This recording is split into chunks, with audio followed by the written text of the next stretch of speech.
Order! Halt!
Right. Rush! Ladies and gentlemen, it is my pleasure to introduce our presiding officer for today's ceremony, Colonel Benjamin R. Major.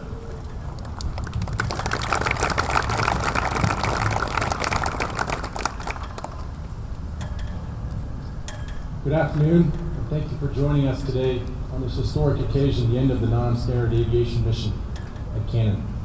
Colonel Steve, Wolfhounds, Colonel Raleigh, nice TOT. No better way to depart the path. First, I'd like to thank the 524th Special Operations Squadron, our Security Forces Flag Detail, and all of you for rendering honors with the retirement of our nation's flag at the end of this duty day. The retreat ceremony represents the professionalism and dedication of both those we stand with in service today and in recognition of those who have gone before us. I trust that each of you, during the retirement of the colors, reflected for a moment on what it is that your service means to you. For that service comes with sacrifice and time spent apart from family and loved ones in the hours, days, and months of our mission. That sacrifice must mean something to you. The meaning may change over time, but it must exist for each of us during our time in service for that sacrifice to have worth as we stand in defense of our nation. Today we bid farewell to both the 524th Special Operations Squadron and the C-146 Wolfhound, as both depart Cannon Air Force Base for their new assignment at Duke Field, Florida. As recounted moments ago, the 524th has a long history here at Cannon. It is the sole remaining unit designation originally affiliated with the 27th Bombardment Squadron that went to the Philippines in 1942. and the non-standard aviation mission was one of the first to come here to eastern New Mexico with Air Force Special Operations Command. As with many things canon, non-standard aviation, or NSAV for short, is unique from other missions in our command. The mission has evolved over the years, as have the different aircraft flown in its execution, but the intent behind that mission has remained the same. As envisioned by U.S. Special Operations Command in 2008, the fundamental purpose of NSAV is to provide theater special operations commands with inconspicuous intra-theater mobility. It's all about getting special operators to the front lines, or the rear lines, or the in-between lines, wherever those lines may be. A typical NSAF mission may go from a busy international airport to landing just an hour later on an isolated, unlit, and unpaved airstrip while using night vision goggles. And then offload, turn around, depart, and do it again. The air commanders of the 524th are the most experienced and proficient international aviators in AFSOC. On the road for weeks at a time, with just a basic crew of 3 and perhaps a maintainer or 2, they'll fly a sortie across 4 countries one day, then plan that night for the next, in a hotel, a tent, in the back of the plane, filing flight plans, updating diplomatic clearances, confirming the plan with supported forces, and then executing the mission again. It's a mission that requires both innovation and tactical expertise. Airmen that can prudently plan while adapting to dynamic and evolving situations, whether that be coordinating a customs clearance in a foreign language, adjusting when a customer shows up with just that, quote, little bit of extra to fit into an already loaded airplane. Over the past year alone, the 524th supported 5 geographic commanders by executing 11,000 missions. That's 177 airmen across 5 continents for over 21,000 deployed days. That's an average of almost 60 flight hours a day, every day of the year. That's specialized air power, consistent, dependable, and credible. Over the same year, the squadron also planned, prepared, and executed the move to Florida, a move that will culminate with the casing of the squadron's guidon here today, the transfer of command relationships tomorrow, and the change of command at Duke Field next month.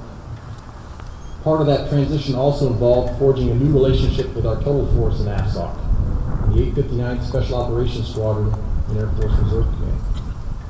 It also involved continuing the upgrades to the airplane and its capabilities, whether that be with improved avionics, systems, or new tactics. As a result, we find ourselves now with 2 squadrons and 2 wings postured to sustain the mission from today to tomorrow. For throughout this transition, as people have moved, aircraft have been modified, and capabilities have been strengthened, NSAF has remained in the fight and continued its mission around the world as the most widely deployed weapon system in our command. None of that would have been possible without the persistence and dedication of the unit and its members. Colonel Steve, thank you for your steadfast leadership of this squadron.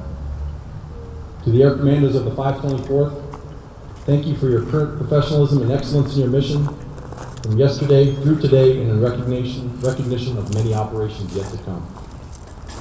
With that in mind, today we say goodbye to the Wolfhound, but not to the spirit by and with which it was flown here and from Cannon. That spirit will be carried on by the men and women of the 524th and the 859th as they continue their mission any place, anytime, anywhere. Thank you.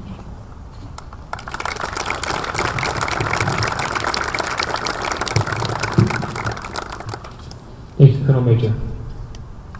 Ladies and gentlemen, please stand for the casing of the 524th Special Operations Squadron Guidon. Squadron, and hood!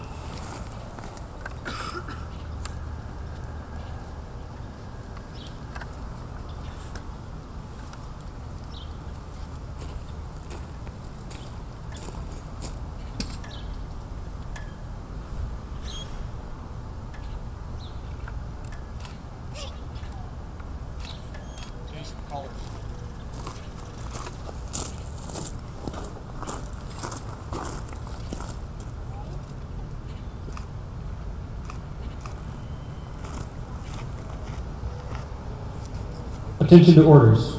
Headquarters, Air Force Special Operations Command, Special Order GS-19.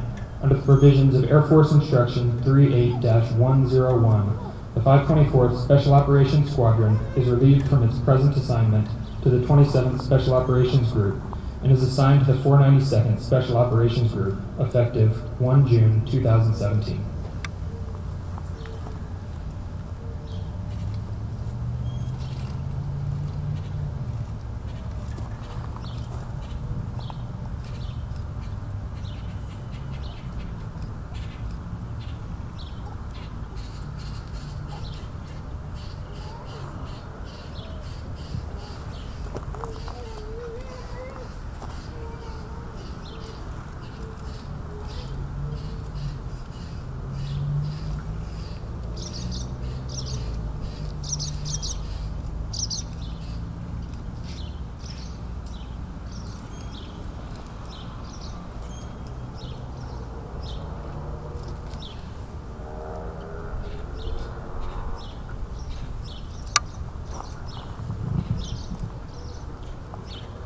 Ladies and gentlemen, this concludes today's ceremony. Thank you for attending.